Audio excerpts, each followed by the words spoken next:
hilangkan dulu jerawatnya gitu. Karena kalau enggak percuma.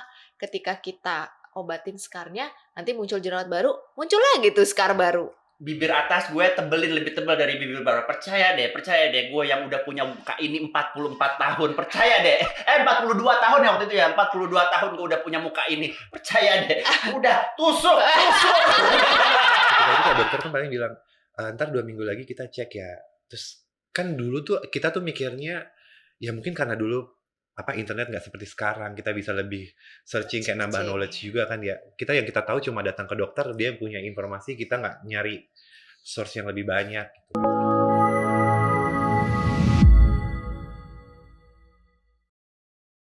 Hai sahabat Alia, kembali lagi di podcast Alia Estetik. Ini udah gak berasa ya, tiba-tiba udah episode ke-4, luar biasa. Hari ini aku punya tamu yang ganteng-ganteng sekali dan luar biasa julid. Kadek. Hari ini ada Kakak Upan dan Kakak Jude. Halo, assalamualaikum sahabat Alia. Gimana hari ini? Alhamdulillah sehat, baik, penuh perlindungan Tuhan, kebaikan Tuhan menyertai kita semua. Bijaksana banget gue ya. Terus gimana nih? Sibuknya lagi apa nih? Sibuknya?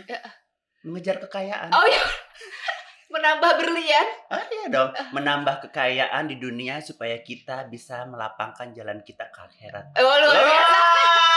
Catat itu. Kalau Kak Jude? Ya masih sibuk kerja aja, sibuk kerja ngantor, bantuin Kak Upan juga. Kalau ada Kak Upan sama Kak Jude, gue nggak berhenti deh ketawanya. Mungkin lebih ke Kak Upan kali ya. Oh iya. Kalau Kak Jude kalem ya, dia banyak palsunya. Banyak palsunya. Bukan gue yang bilang loh. Aduh. Terus ceritanya gimana nih hari ini? Hari Kenapa kita diundang berdua ke sini? Hari ini saya mau menguak keburukan kalian. Aib masa lalu akan terpampang nyata hari ini, saudara-saudara. Bahwa kecantikan itu bukan hadiah dari Ciki dan tidak jatuh saja dari langit ya. Harus ada usaha. Hadiah itu, kecantikan itu semuanya itu adalah effort. Iya benar. Ya, kalau enggak semua orang jadi supermodel.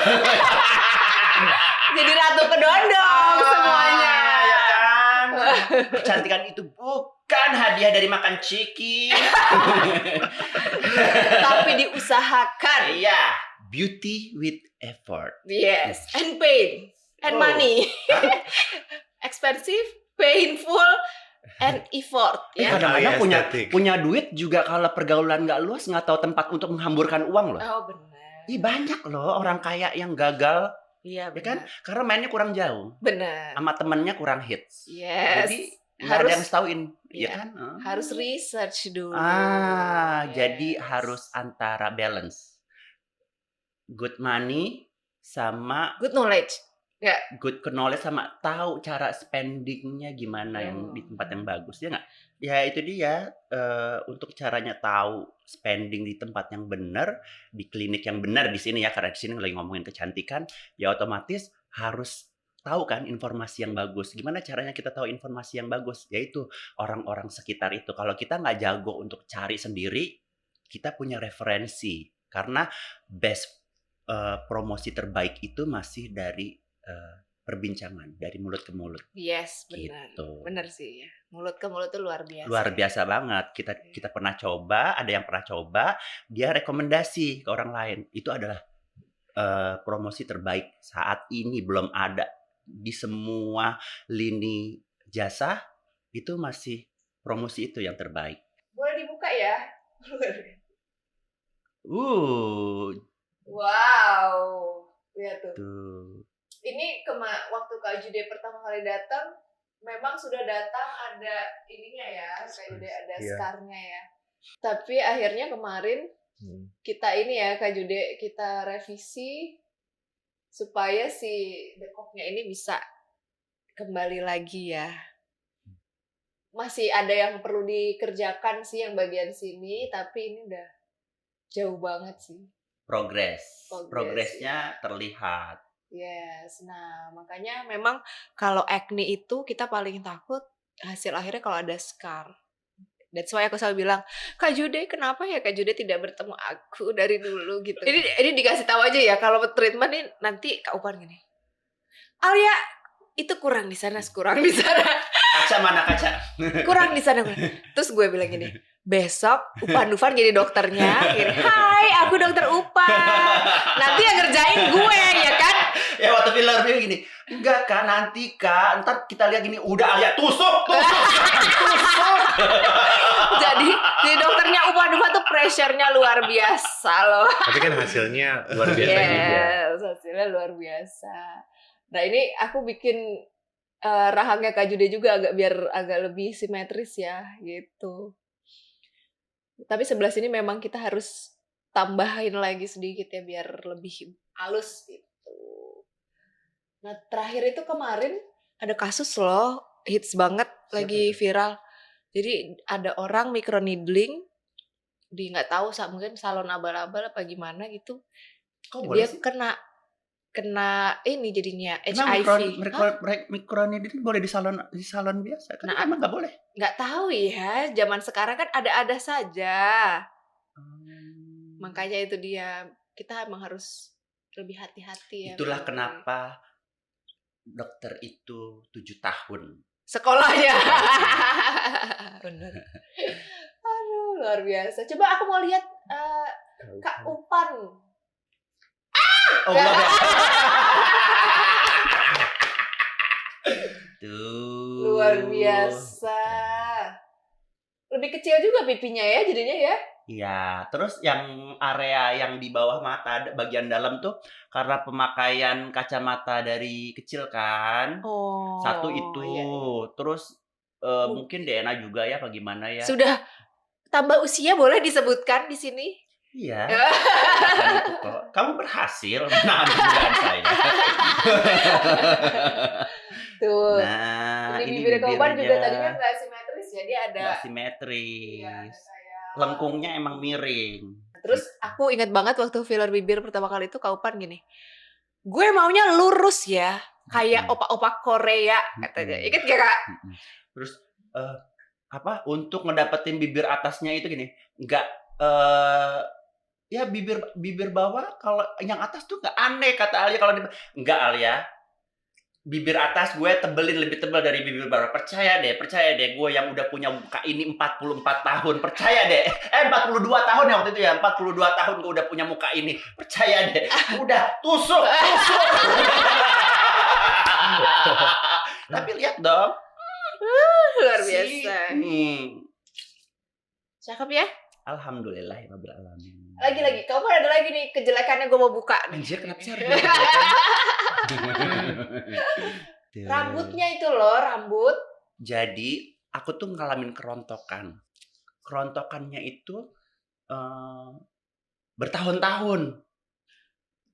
Terus udah gitu, aku kira kan normal kan, karena kan ya emang rambut tumbuh gini-gini. Tapi sayangnya antara jumlah rontok sama jumlah tumbuhnya nggak sebanding.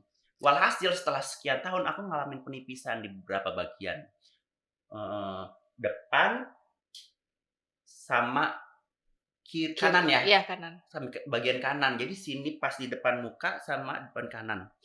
Nah, terus udah gitu rontoknya tuh parah dan makin mengkhawatirkan ketika rambutnya menjadi renggang kan, karena kan tumbuh rambutnya kan nggak sebanding tadi yang aku bilang kan. Akhirnya panik, ya kan? Panik. Datanglah dokter Alia, ya kan ya. Ini kasih tahu lagi ya. Upan Dufan itu kalau diberikan resep dia tidak pernah dipakai. Sampai Kak Jude gini, ini nggak mau pakai nih? Enggak katanya. Akhirnya Kak Jude pakai. Kok lo tumbuh sih? Akhirnya baru dia tuh pakai itu. Gila ya. Benar sih, benar. Karena aku tuh bukan tipikal orang yang percayaan. Bukan percayaan aja.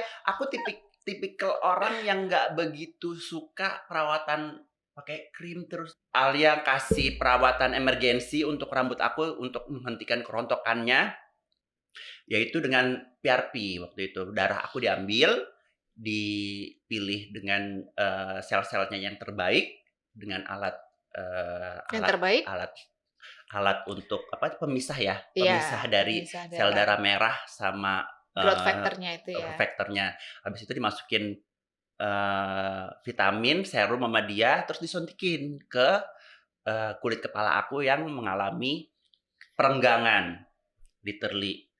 Katanya sih gitu ya, adalah renggangan, tapi aku sih ngerasainnya sekujur kepala ya. Tapi apa mungkin pas dilihat emang renggangnya semua ya, tapi sentralnya ada di sini, tapi mungkin semuanya ngerenggang gitu ya. Dan waktu itu tuh waktu itu kan kita pernah juga perbesar kan ya. Jadi kalau rambut itu kan nggak cuma ngerenggang ya, jadi satu lubang itu kan, jadi aku tinggal satu helai waktu itu ya. Iya. Jadi normalnya itu rambut tuh 3 ya kan, 3 helai. Itu udah ngerenggang dan sisa yang masih ada rambutnya per lubang 1 helai. Ih, sedih banget waktu itu ya kan ya. Terus akhirnya di PRP itu kerontokannya berkurang, tapi yang tumbuh belum. Belum, ya. Setelah 3 sesi lah ya 3 berarti. sesi baru mulai. Terus ditambahlah dengan hair tonic kan. Dikasih hair tonic ya kan. Ih, gua aja muka aja males ya kan.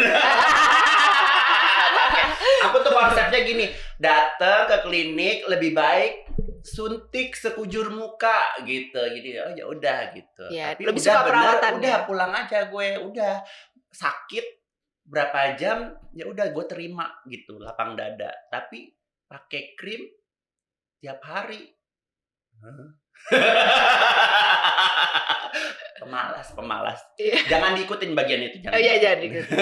Kalau Kak Jude ini tipenya yang rajin, dia konsisten. rajin. Sih bukan rajin konsisten sih, karena kan Kak Upan kan lumayan banyak perawatannya ya di Kak Alia ya, dan banyak produk yang Kak Alia kasih Terbuang. nggak terbuang sih, ada disimpan di Tersimpan. lemari semua, tersimpan karena aku rapiin semuanya. Nah, terus satu ketika pas lagi dandanin Kak Alia, kan Kak Upan bilang kan, pas lagi bilang, ih Alia rambut lu sekarang ini, terus kan Kak Upan bilang kan, iya ini dulu tuh Alia rambutnya lebih tipis dari ini, sekarang udah gede. Terus kan Kak Alia cerita, iya gue perawatan ini gitu kan ya. Ya batinku, ya secara Kak Upan lagi tuh berobatnya ke Kak Alia pasti yang dikasih resepnya kurang lebih sama. Terus itu kan kayak terlihat seperti sesuatu yang obat yang maksudnya mahal dan kayaknya bakal berfungsi, bahasanya Inggris lah lalala. Jadi batinku, ini nggak lu pakai? Kalau nggak pakai, gue pakai aja ya. Terus dia bilang, ya udah pakai aja. Jadi tiap hari aku pakai kan. Tiap hari kan di situ ternyata resepnya seminggu 3 kali. 3 kali ya. Itu tiap Tapi hari nggak aku apa-apa, pakai. Pas aku pakai terus tiap nge-gym kan ngaca ngeliatin, kok ini kayak rambut numbuh. Terus aku bilang sama dia, ini tuh rambut numbuh apa rambut ini? Iya numbuh. Wah berarti ngefek juga tuh pakai punya Alia. Terus besok pas kamar mandi, lah lu bukannya udah gak mau pakai itu ya? Kok sekarang lu pakai? Itu kan buat aku. Besok-besok pulang dia bawa pulang 2 lagi dari Alia. Kalau lo diizinin pakai, itu adalah sedekah aku. Ya kan daripada mau bazir, soalnya itu kan ada kadaluarsanya ya, jadi mendingan dimaksimalkan saja. Yeah. Tapi itu aja sampai sekarang pun kadang-kadang masih suka skip gue. Tapi kalian kalau kayak jerawat gitu, maksudnya dia tuh penyebabnya apa sih sebenarnya? Karena kan kayak mungkin in my case kayak aku ngerasa kayak di keluarga aku tuh genetiknya nggak berjerawat gitu. Tiba-tiba ada aku gitu yang tiba-tiba berjerawat gitu. Hormonal major gitu, kayak kan terkadang mungkin ada yang mungkin bisa jadi hormonal, bisa jadi cara makan, tapi mungkin ada yang dia hidupnya udah bersih tapi tetap jerawatan, kayak gitu kayak gimana sih? Oke. Jadi memang jerawat itu kan untuk gimana dia timbul itu pertama ada hiperkeratinisasi. Artinya ada penumpukan zat keratin, si kulit mati, sel kulit mati yang paling luar itu jadi membentuk klok, jadi komedo gitu di tempat yang ada rambut. Aku pernah ceritakan ada rambutnya, ada kelenjar minyaknya, dia jadi klok di situ. Nah terus yang kedua tadi si hormonal tadi itu, hormonal itu berperan di mana tadi itu si kelenjar minyak, di mana ada rambut ada kelenjar minyak. Nah ketika hormonalnya tidak stabil, misalnya biasanya kalau laki-laki itu kan testosteronnya tinggi ya. Nah, testosteron yang tinggi itu menambah bikin si kelenjar sebumnya itu jadi lebih lebih besar ukurannya, produksinya juga lebih banyak. Jadi mungkin Kak Jude sama Kak Upan produksi sebumnya banyakan Kak Jude gitu. Nah udah, karena tadi tersumbat kan otomatis si minyaknya nggak bisa keluar dari salurannya itu dong. Nah si minyak yang banyak itu adalah media yang paling menyenangkan buat bakteri tumbuh. Gitu. Nah makanya obat-obatan yang waktu Kak Jude minum ada antibiotik, ada obat ngurangin oil juga ya, ingat kan? Terus habis itu pakai krimnya juga buat membantu pergantian kulit. Nah itu semua didasari dari tadi itu, gitu. Jadi memang ada ceritanya, ada obatnya juga masing-masing. Gimana cara ngobatinnya? Nanti lengkapnya ada di podcast sama Ning Ayu, aku udah jelasin juga. Nah, terus kalau kenapa sih kok bisa ada orang yang jerawatan cuma sedikit, tapi ada juga yang kayak Kak Jude gitu. Nah, itu yang pertama keturunan, herediter, jadi keturunan, terus lifestyle memang benar, hormon, mungkin ada juga masalah tadi pergantian kulitnya, si keratinisasinya ada masalah. Yang terakhir biasanya suka mencet-mencet sendiri.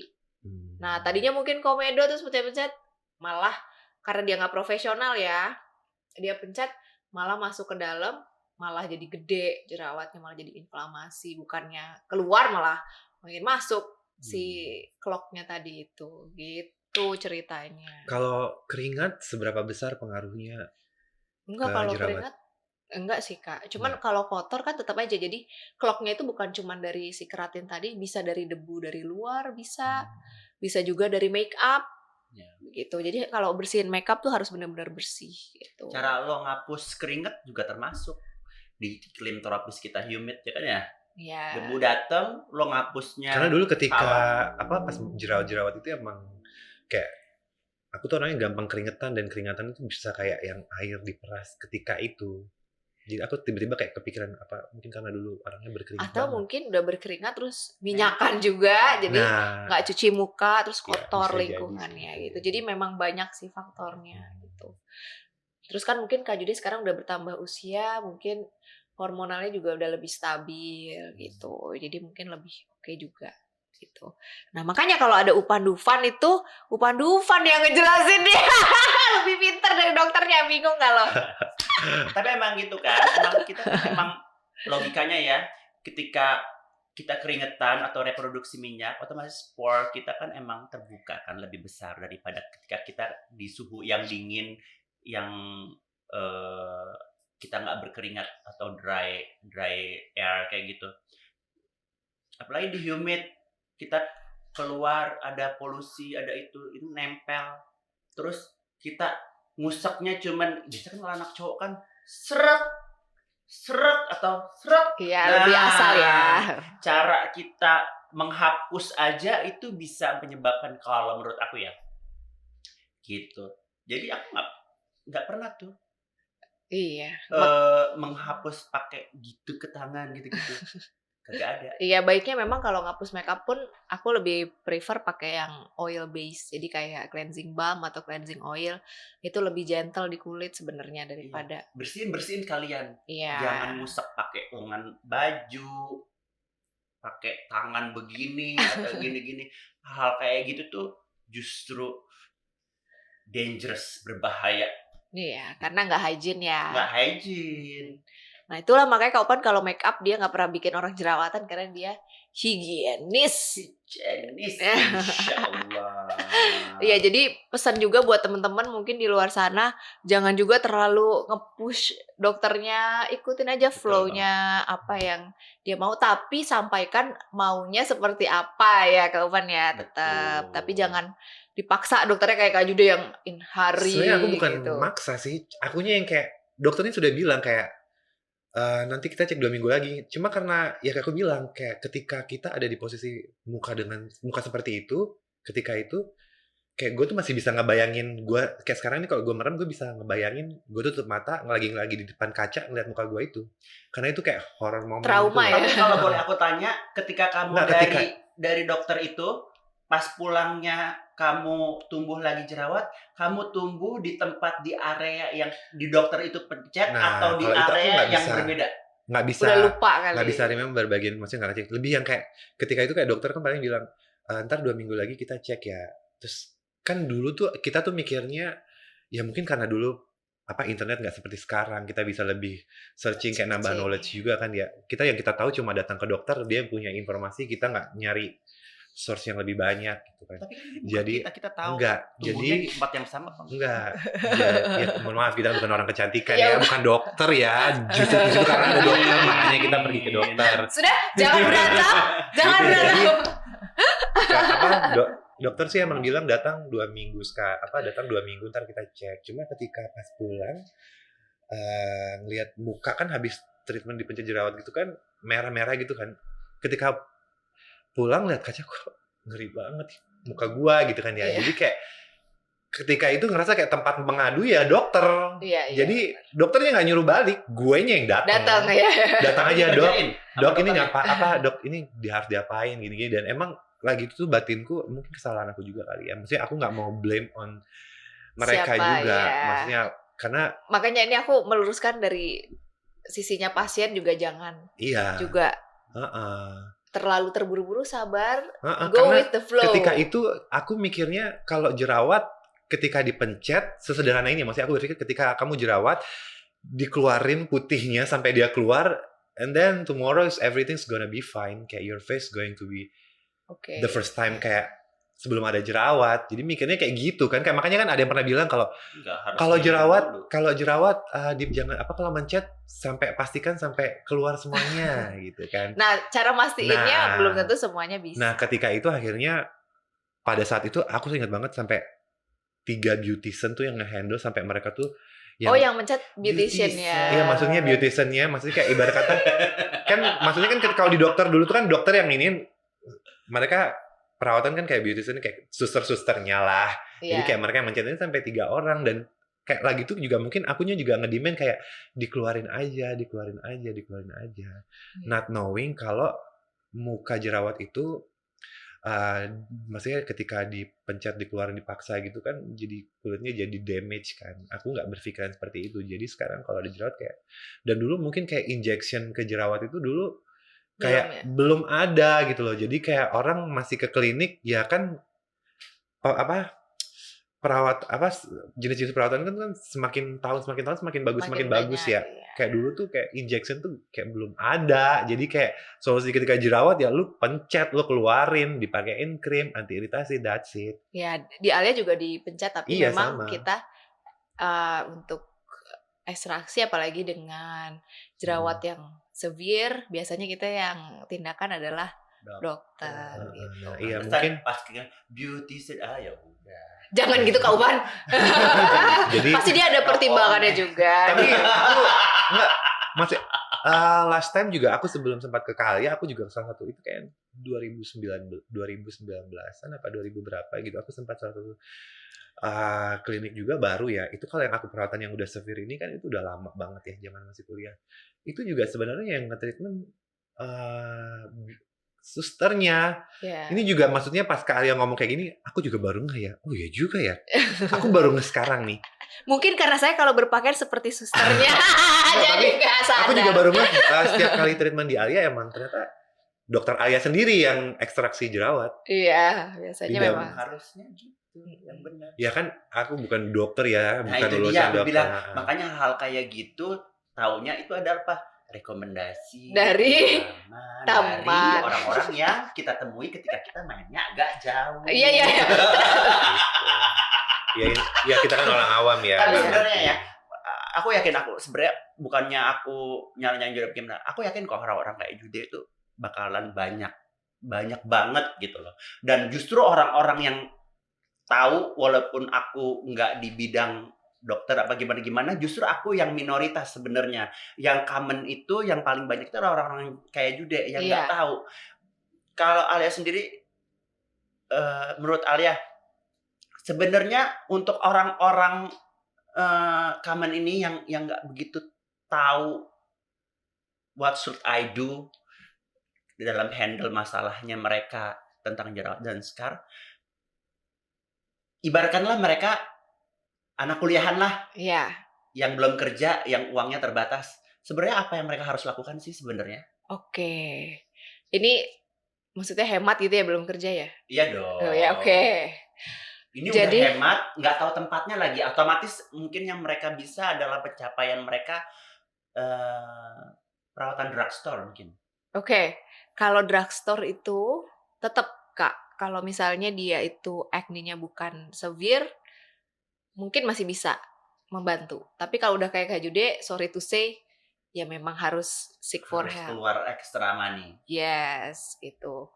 Memang nggak bisa kalau udah kayak Kak Jude nggak diobatin dengan drugstore aja nggak mungkin. Nggak mungkin. Nggak mungkin karena butuh etiketnya jadi obat, bukan OTC lagi, bukan produk OTC gitu. Nah, kalau misalnya memang hemat, bisa request kalau di Alia bisa, Dok, paling aku cuman bisa misalnya ekstraksi sama suntik doang, sisanya pakai krim. Itu sebenarnya bisa didiskusikan, bisa request ngomong gitu Jadi sebenarnya. jangan takut, berapapun jumlahnya bisa didiskusikan di resepsionis. Betul. Lihat kelebihan dari Alia Estetik Jakarta. Betul. Ada banyak juga dokternya, nggak juga harus nungguin aku kan jadwalnya lumayan ya. Jadi bisa juga sama yang lain pun sudah jago-jago, sudah di train dengan baik. Nah, terus memang yang paling menyeramkan, bukan menyeramkan, terburuknya dari jerawat adalah si acne scar ini. Gitu. Jadi kalau misalnya inflamasinya kayak Kak Jude kan merah-merah semua, itu nggak cepat dikontrol, pada akhirnya scarnya munculnya jadi banyak. That's why aku selalu bilang, Kak Jude, kita hilangkan dulu jerawatnya gitu. Karena kalau nggak percuma, ketika kita obatin scarnya, nanti muncul jerawat baru, muncul lagi tuh scar baru gitu. Kan aku pernah bilang kayak gitu kan. Nah, makanya aku selalu si acne-nya sembuh dulu, baru si scar itu. Scar itu terjadi kenapa sih? Karena inflamasi yang nggak terkontrol tadi. Si merah-merah yang gede-gede itu nggak kekontrol. Nah, itu harus dikontrol baru dikerjain. Gitu. Nah, kalau udah ada scar, memang uang yang harus dikeluarkan lebih banyak lagi. Pasti Kak Jude juga ngerasain kan gitu. Jadi dan lebih mengerikan juga ya. Lebih mengerikan tindakannya. Iya, gitu. Makanya pada saat masih fresh nih jerawatan, baiknya langsung berobat ke tempat yang tepat. Nah, terus kalau untuk yang sudah datang, misalnya kayak aku gitu, yang udah datang dengan scars, seberapa besar chancesnya dia bisa mendapatkan kulit yang terbaik untuk dia?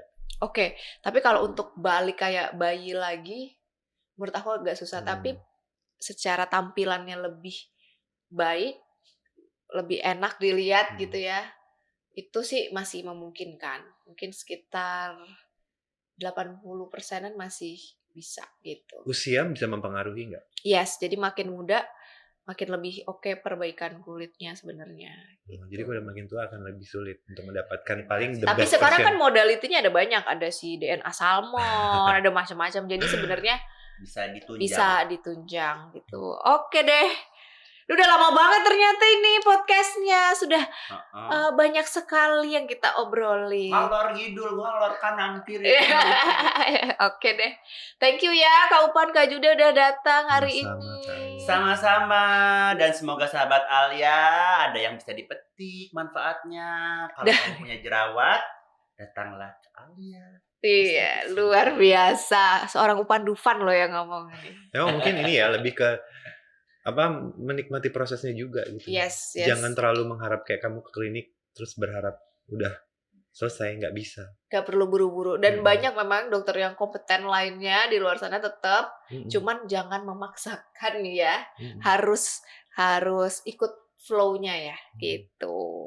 Oke?